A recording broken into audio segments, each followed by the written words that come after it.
una niya naging leading man, si Paolo Avellino. Alam naman natin. Alam natin lahat. So kung may Jericho Rosales ngayon, na alam natin single, hindi nga imposible.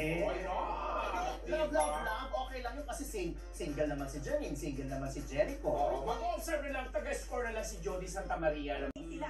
Tapos nalipat na si Janine sa ABS-CBN. Ang una niya naging leading man, si Paolo Avellino. Alam naman natin. Alam natin lahat.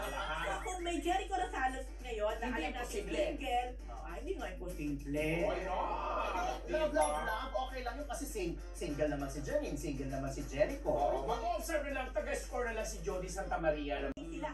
Tapos 1 hour later.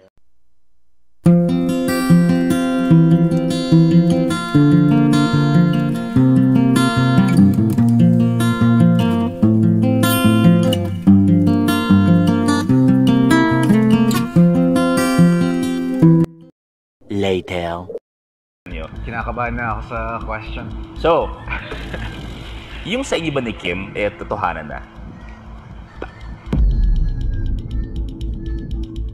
Dumalo ka pa ng showtime para kay Kim.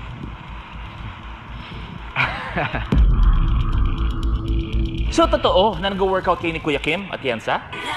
Totoo. Nag-workout kami almost everyday. Napakasipag ni Kuya Kim. Baka pinunta mo sa showtime dati, sinundo mo, tapos nag-gym kayo ni Kuya Kim. Nagmotor kami sabay, tapos nag-gym.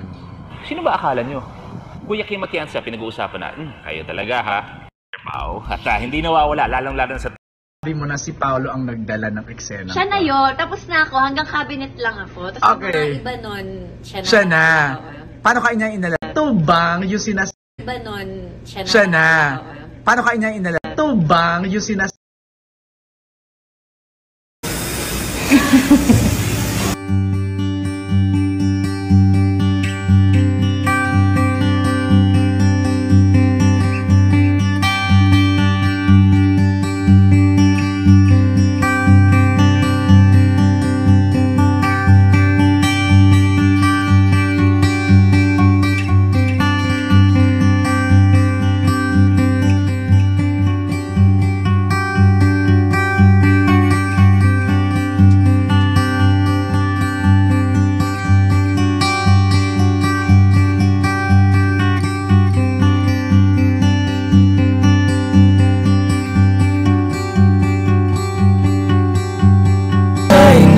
Pagkakatalaan ay sa'yo, umupo na lang ang paa.